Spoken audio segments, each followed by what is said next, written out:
Amb la popularització dels telèfons mòbils amb càmera, la fotografia feta amb aquests aparells s'ha convertit en un art emergent. Un dels referents en aquest art és el lleidatà Jordi B. Pou, que aquest mes exposa la seva obra a Madrid. Ho fa juntament amb 3 ifonògrafs més d'Itàlia, Holanda i els Estats Units.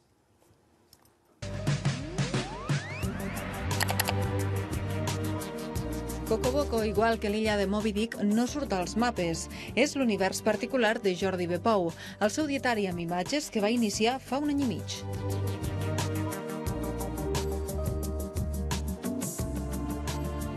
Cada vespre, quan plega com a fotògraf professional, deixa la càmera i agafa el telèfon mòbil.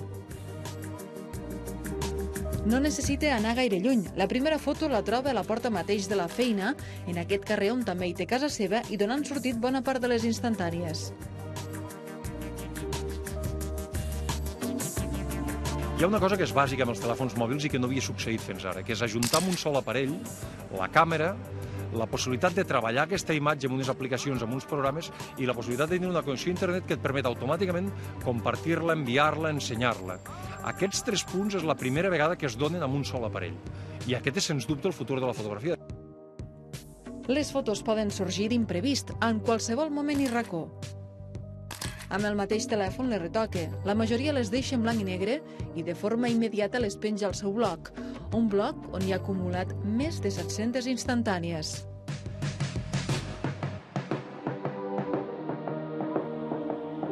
Jordi B. Pou copsa imatges quotidianes, tot i que el seu objectiu no és reflectir la realitat, sinó més aviat demostrar que hi ha coses que no són el que semblen. Eva Pellegrí, TV3, Lleida.